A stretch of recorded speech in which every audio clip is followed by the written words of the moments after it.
Matinding lungkot ang nararamdaman ngayon ng megastar na si Sharon Cuneta matapos pumanaw ang kanilang minamahal na alagang baboy na si Bacon, ang pig mascot ng kanilang Sweet Spring Country Farm sa Cavite.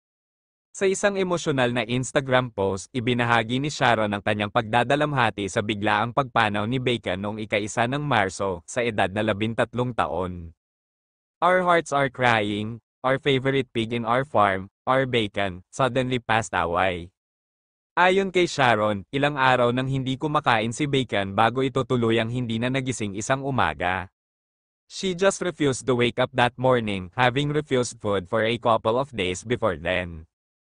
We love you, our baby girl. Bagamat natural na ang lifespan ng baboy ay nasa 12 hanggang 15 taon, masakit pa rin para sa pamilya Cuneta Pangilinan ang pagkawala ni Bacon, na itinuring nilang bahagi ng kanilang pamilya. Bukod sa pagiging isang farm pig, may natatanging kwento si Bacon na tila nakalimutan niyang siya ay isang baboy.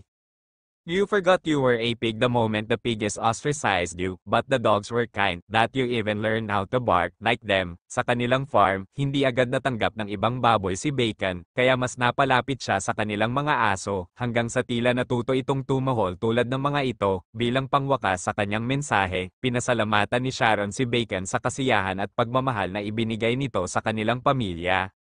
Thank you for the love and happiness you gave all of us. We will always remember you and will always love you. Ang kwento ni Bacon ay hindi lang tungkol sa isang alagang baboy, kundi isang paalala kung paano ang mga hayop ay nagdadala ng pagmamahal, saya, at koneksyon sa kanilang mga fur parents. Sa loob ng mahigit isang dekada, si Bacon ay hindi lang isang simpleng alagang hayop, siya ay naging bahagi ng pamilya ni Sharon Cuneta. Hindi lang tayo ang may puso, ang mga hayop ay may damdamin rin. Hindi namin malilimutan si Bacon. Sharon Cuneta, ang kanyang pagpanaw ay isang masakit ngunit magandang paalala kung gaano kalalim ang koneksyon ng tao at hayop, at kung paano mahalagang pahalagahan ang bawat sandali kasama ang ating mga alaga.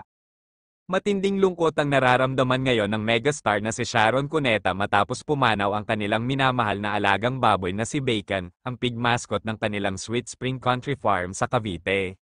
Sa isang emosyonal na Instagram post, ibinahagi ni Sharon ang kanyang pagdadalamhati sa biglaang pagpanaw ni Bacon noong ika-1 ng Marso, sa edad na 13 taon. Our hearts are crying, our favorite pig in our farm, our Bacon, suddenly passed away. Ayon kay Sharon, ilang araw nang hindi kumakain si Bacon bago ito tuluyang hindi na nagising isang umaga.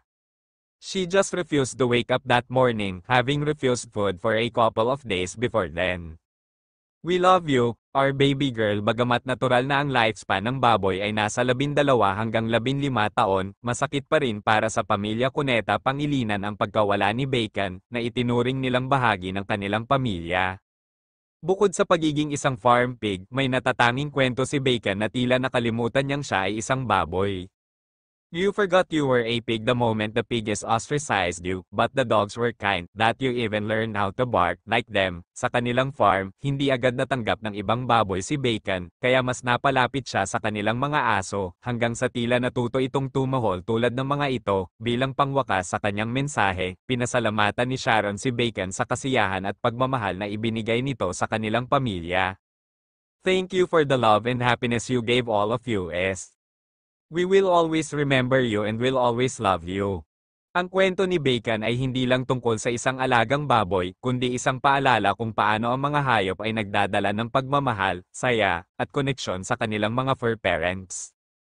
Sa loob ng mahigit isang dekada, si Bacon ay hindi lang isang simpleng alagang hayop, siya ay naging bahagi ng pamilya ni Sharon Cuneta. Hindi lang tayo ang may puso, ang mga hayop ay may damdamin rin. Hindi namin malilimutan si Bacon. Sharon Cuneta, ang kanyang pagpanaw ay isang masakit ngunit magandang paalala kung gaano kalalim ang koneksyon ng tao at hayop, at kung paano mahalagang pahalagahan ang bawat sandali kasama ang ating mga alaga.